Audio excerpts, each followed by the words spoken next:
OP16 Pre-Release is less than a week away, so I'm going to take the next 10 minutes to break down exactly what you need to know about your next event. Whether this is your first pre-release or your sixth, this process right here will teach you how to build your deck in the fastest way possible and to avoid making any sort of mistakes, especially the ones that I've made in the past. We're going to take the next minute to explain what your objective is at your pre-release. So you can get 6 packs of the latest set OP16. Your objective is to build a 40 card deck. In this format, you need to use the pre-release Luffy, which is the multicolored Luffy 5 life leader. All the basic game rules still apply. However, the real difference is that you can use absolutely any color, any card combination in your deck. There are no restrictions there. As well, normally you have a 4 card restriction. You can have more than 4 of any card in your deck at one time. It's important that you end up bringing your own mat. Some stores will provide mats, some may not. Then we need the Rainbow Luffy leader. He is the standardized leader for a pre-release format. You don't forget to bring your 10 Don. You need 10 Don. If you don't have 10 Don, it's your first time.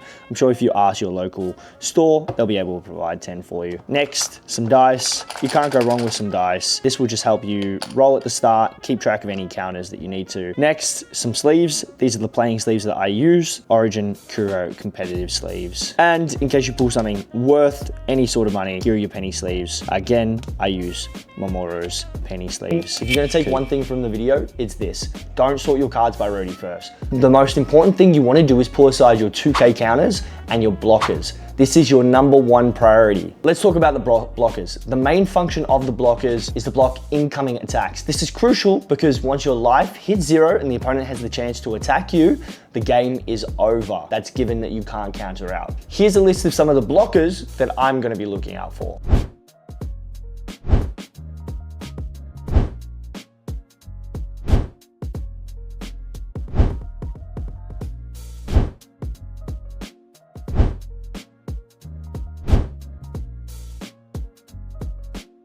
The next thing is your 2Ks. We're not gonna go over how countering works. My assumption is that you understand how countering works. Normally you want between 9 and 11. Let's take a look at some of the 2K counters that I'm going to be looking out for.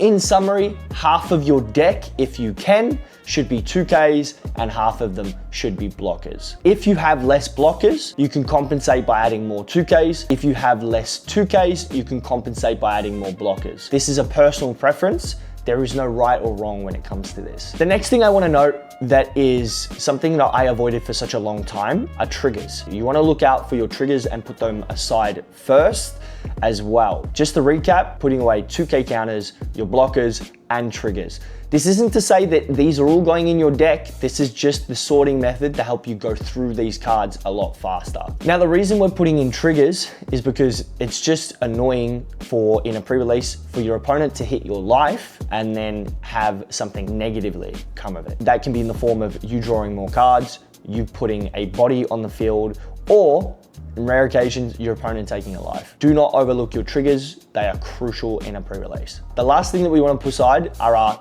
super rares and secret rares and or SPs.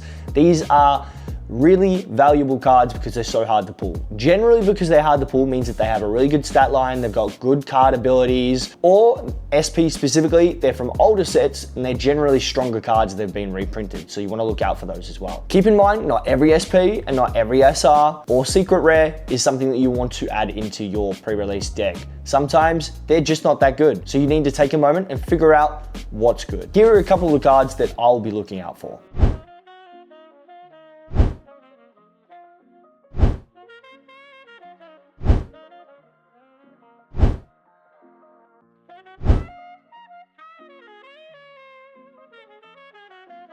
The next step is sorting everything into color. This helps me look at what sort of cards have synergies within that given color. Another thing is that each set, every color kind of has a objective that they want to complete or a thing that they want to do.